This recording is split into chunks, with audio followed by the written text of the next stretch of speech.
ودينا يا اسطى على حدايق القبة. حاضر. حدايق ايه؟ حدايق القبة؟ انا جايه مصر اروح جناين؟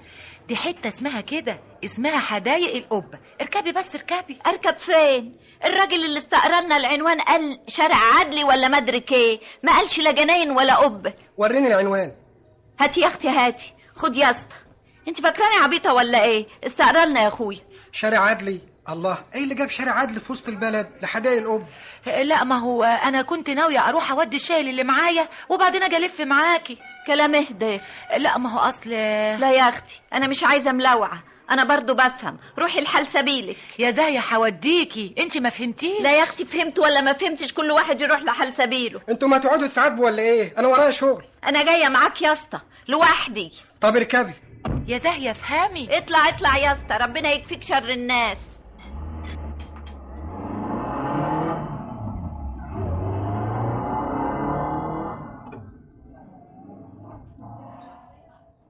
هنا يا ست. تعيش يا اخويا. الدور الرابع، اسألي البواب هو يدلك. روح روح يا شيخ روح، الله لا يسيئك في بدنك.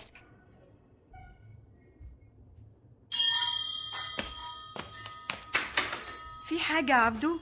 الست دي هتسأل على شقتكم. نعم. انت مين؟ انت اللي مين وعاوزة مين؟ ده بيت الاستاذ عبد الرازق افندي. قصدك محامي؟ ايوه هو. ده مش بيته، هو ساكن هنا بنسيون. وهو موجود؟ لا مش موجود، هو قال انه هيروح على مكتبه من برا. انا عايزه اروح له. ما فيش مانع. اسمع عبدو، ايوه انا هكتب لك العنوان بتاع محامي وانت تروح توديه، نوبك ثواب يا عبدو. يسترها معاك يا حاجي. دقيقة واحد اكتب لك الادريس يا عبدو. حاضر يا مدام. منك لله يا عبد الرازق، شحتفتني ودوختني وجرجرتني وراك في السكك. مالك يا ست؟ في حاجة؟ لا ما فيش، بس كازز عليا العياط، حاسه اني في بحر. قدرني وقويني يا رب. في حاجة راحت منك؟ فيه يا عم يا بواب فيه. دي عنوان خطوتين جنبنا عبدو. حاضر يا مدام. تعال يا ست. فتك بعافيه. عافية مبارك. ادي المكتب اهو يا ست، خش بقى هنا. هنا اهو. ايوه. عايزة مني حاجة اني؟ عايزه سلامتك يا عم عبده، يحط لك في كل خطوه سلامه يا رب. العواف. العواف؟ الله يعافيك. نعم. الاستاذ موجود. شوف اما اقولك المكتب هنا اتعابه غاليه وقضايانا تقيله. لا ماني ما عنديش قضيه. امال بتسالي على الاستاذ ليه؟ ما هو قال على كل حال الاستاذ سافر بلاد بره. الاستاذ عبد الرازق افندي سافر بره. ايوه انت قصدك بقى على الاستاذ عبد الرازق. اصلك لما تقولي الاستاذ وتسكتي يعني الاستاذ الكبير بالتاج بيه. اما بخصوص الاستاذ عبد الرازق فهو قدامه ساعه ساعتين على ما يجي. طيب انت هتقعدي يا اختي ولا ايه؟ شوفوا مصالحك، ساعه ولا ساعتين وبعدين تعالي له. اصل يا اخويا ده مع السلامه. الله يسلمك. منك لله يا عبد الرازق، منك لله. شحتفتني وحجرت الدمعة في عيني. قدرني يا رب قدرني. داني جعانة قوي.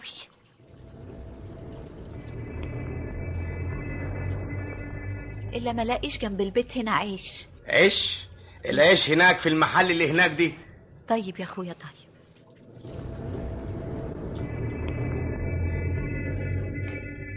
خد يا عم. نعم.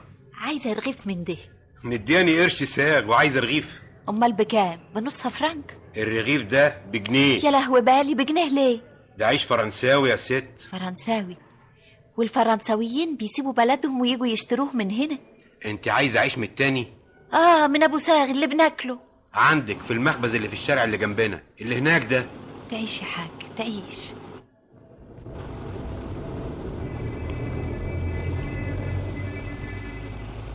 بسم الله. ايه دي؟ بتعملي ايه هنا يا ست؟ باكل، اشتريت رغيف وباكله. ايه اللي مقعدك هنا قدام باب الأمارة؟ انا قاعده في الشارع. قومي من هنا قومي، حيشة الدخلة والخارجة يلا. الله، هو انا قاعده في ملكك؟ انا قاعده في ملك الحكومه مستنيه الاستاذ عبد الرازق. قومي اقعد عندهم فوق يلا. هتبقى انت والزمن، ما تسيبني قاعده. ده انا بقالي يومين ما اكلتش اللقمه مش راضيه تنزل في زوري. انت هتستهتين عليا؟ قومي من هنا قومي من مدخل العمارة يلا.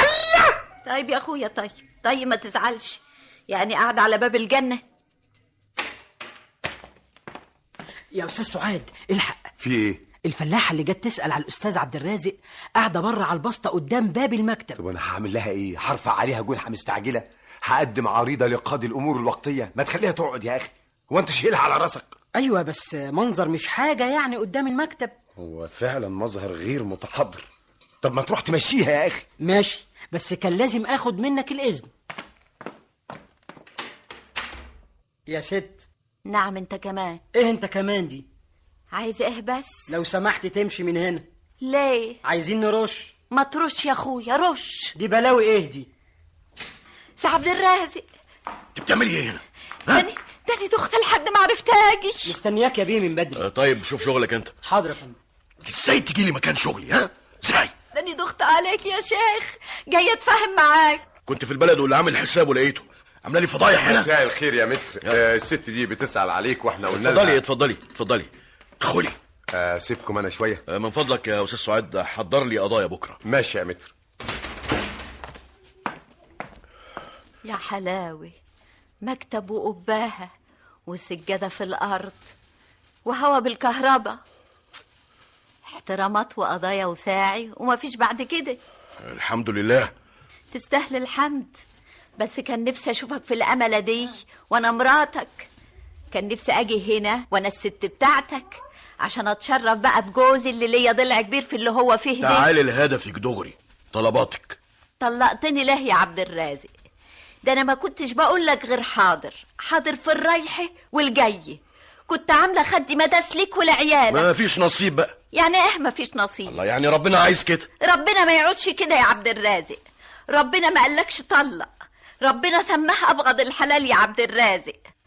وبعدين لو كنت انا عملت حاجه كان جايز، لو ما حافظتش على شرفك وشرف بيتك جايز، لو ما حافظتش على قرشك وعلى عيالك جايز. خلصيني بقى، انت عايزه ايه؟ مش هخلصك، هقول كل اللي عندي وبعد كده هشهد عليك ربنا. يا بنت الحلال، يا بنت الحلال افهميني، المسألة وما فيها ان الظروف اتغيرت. انت دلوقتي ما تناسبنيش. ليه يا اخويا؟ ناقصه ايد ولا ناقصه رجل؟ لا ناقصه ايد ولا ناقصه رجل، ناقصه مخ. عشان العالم يعني. علمني. ما تنفعيش. الله يسامحك، الله يسامحك. ومع ذلك حتى لو اتعلمتي، المسألة مش مسألة تعليم وبس، في ظروف اجتماعية ذات أبعاد معقدة. يا أخويا ما تقوليش كلام صعب كده. أجيب منين بقى نصيحتك وطلقت لسانك دي؟ عرفتي بقى أعيش إزاي مع واحدة تخلفت عني تخلف كبير، واحدة أقل حاجة تتوصف بيها إنها مش فهماني. فهمها يا أخويا وهي تفهمك. مش ممكن، مفيش في العمر وقت أفهمك وما فهمكيش. طب والعيال؟ العيال هم معاكي، هيروحوا فين يعني؟ وأنا هدفع نفقة شهرية. اخس يا عبد الرازق، اخس على كده. أنا اضطريت أقول لك كل شيء بصراحة عشان تفهمي وتقدري موقفي. ها، أقدر إنك تسيبني عشان ما أنت اتعلمت. هو كل واحد اتعلم وخد مركز يمسك مسدس ويضرب كل اللي حواليه عشان ما بقوش على مقاس مقامه. إذا كان لك يا أخويا مقام عالي، هم دول الناس اللي عملوا لك المقام ده، اللي مالوش خير في قديمه ومالوش خير لا في نفسه ولا في جديده يا سي عبد الرازق. بس أنا مش عايز غلبة. أنا القهوة يا أستاذ. أحطها هنا. أجيب للست دي حاجة؟ لا هي هتمشي. جبش يا أخويا، مش عايز. وراك. حاضر يا فندم. مكسوف مني. هو بصراحة من غير ما تقولها بقى، من غير ما تقولها.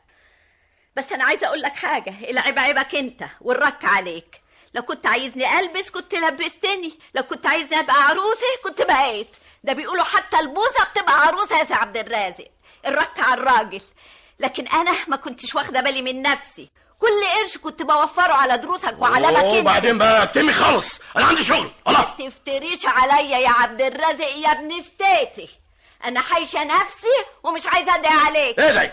لو كشفت راسي لربنا ودعيت عليك هتتبهدل. ادعي زي ما انت عايزه. افتري كمان، كان لازم اعرف من زمان انك مفتري. ايه الحكايه؟ الاستاذ هيفضل قاعد مع الفلاحه دي الفلاحه بتعيط وهو مكشر ومش عايز حد يدخل عليه. قال لك محدش يدخل؟ لا ما قالش، بس واضح انه كان عايز يزحلقني بسرعه. على كل حال انا هستنى شويه واستعبط وادخل، عندنا شغل كتير. دلوقتي بقى اتفضلي من غير ما ترد. يلا. انا همشي يا عبد الرازق، همشي، بس مش مسامحاك. بحق الايام اللي شفتها معاه تجيب لي حق يا حق. بحق الايام اللي كنت بحط له فيها القرش على القرش عشان اخلي بيته مستور، هات لي حقي منه يا حق. بحق الليالي اللي كنت بكمل فيها عشان يا ميه، عشان عياله هات له منه حق يا حق. خلاص بقى كفايه، اتفضلي من هنا. يلا يلا. يا ما اكلت اللقمه بالميه عشانك انت، هات لي حقي. امشي بره بقولك، يلا بره. حاضر همشي يا عبد الرازق يا ابن ستيتي. يلا بره امشي. في ايه يا استاذ؟ في ايه؟ زعلان من ايه؟ مين اللي مزعلك ومكدر دمك؟ لا مفيش، اصلا انا في ايه يا استاذ؟ انا يا اخويا اللي زعلت الاستاذ. نعم يا اختي، وتزعلي الاستاذ بتاعنا ليه؟ هو بقى يقول لك، خليه هو يقول لك. في ايه؟ ومين دي يا استاذ؟ دي بتاعت الزبده. يا حلاوي، حصلت حصلت ولا ما حصلتش؟ لما انت بتاعت الزبده بتزعلي الاستاذ ليه؟ ها؟ لازم بتغلي قوي، ما هو انتوا اللي غليتوا الهوا. خلاص يا عبد الرازق. خلاص ده ايه يعني؟ والله اذا ما كانش عاجبك سعرنا مش عايزين زبده، ناكل هولندي يا اختي. ولا ايه يا استاذ؟ حاكم دول علم حراميه. علم حراميه؟ الله يسامحك انت كمان. لكن الحق مش عليك، الحق على الاستاذ بتاعك اللي شايفني بتبهدل وساكت. كل ده يطلع منك. انت هتبكتي الاستاذ كمان؟ يلا يا اختي من هنا، يلا. انت عايزها يا استاذ؟ يلا يا ست، لا عايزك ولا حاجه، ولا عايزين زبده ولا سمنه بناقص. يلا يا اختي بره. خارجه يا اخويا، خارجه. حسبي الله ونعم الوكيل فيك يا عبد الرازق. بقول لك ايه، عيب كده، مش عايزين نتصرف معاكي تصرف شديد اللهجه. وبعدين بقى يلا يا اختي بره. اوف، حاكم انا في المواقف دي اعجبك قوي يا متر. فاهمين اننا افنديه وبهوات وهنتكسف منهم ويحرجونا. لا ايه عكننتك؟ اجيب فنجان قهوه سخن؟ ماشي. طيب متشكر قوي يا استاذ سعيد، متشكر.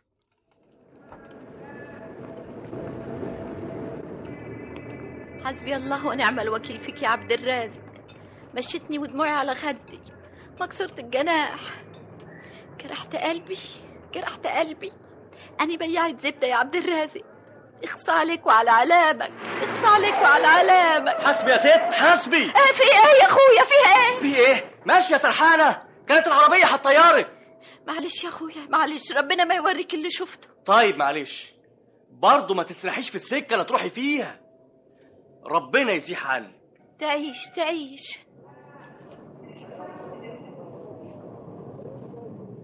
النبي يا بيه، موقف احمد حلمي امشي له منين؟ ده بعيد. معلش شاور لي وانا اروح. شوفي، هتمشي من هنا على طول، هيقابلك على اليمين شارع طويل، تمشي دغري وتروحي داخله يمين وبعدين شمال، هيقابلك ميدان صغير، تمشي على طول، يكون هو على شمالك وبعدين تعيش يا اخويا، تعيش. امشي انا من هنا يعني، بعدين يحلها حلاله بقى اسال. ايوه، امشي في الشارع ده على طول. يشحتفك ربنا يا رب يا عبد الرازق. يا عبد الرازق يا ابن ستيتي، يلي ما تمرش فيك العيش والملح، تمشيني في الشوارع كده. طب اعمل حساب انه عيالك. بقولك ايه؟ ايه يا اخويا؟ في ايه؟ البوك بتاعي، فلوسي خطفها بتاع البسكليتي. في ايه يا ست؟ الحقوني، البوك، هاتولي البوك. في ايه يا ست؟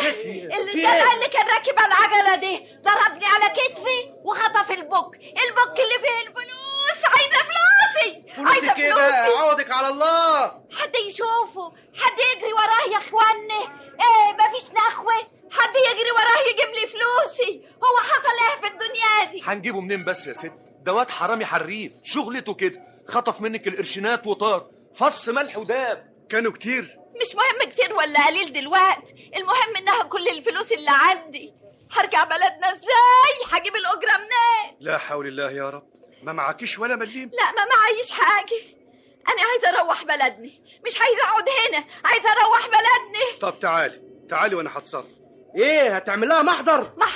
محضر ايه؟ هو انا عملت حاجه؟ انا قصدي محضر عشان يجيبوا لك الحرامي. لا انا ليا تصريف تاني خالص. تعالي بس. هتوديني فين؟ ما تخافيش يا ست، انا عندي ولايه. ايوه يعني هتوديني فين؟ انت مش عايزه فلوس عشان تروحي بلدكم معززه مكرمه؟ ايوه. خلاص انا هتصرف. انا ماشيه معاك اهو، بس انا واخده بالي كويس قوي. ما تخافيش مني، الضرب في الميت حرام، انت باين عليكي موجوعه قوي والنبي يا اخويا. تعالي ولاد الحلال كتير،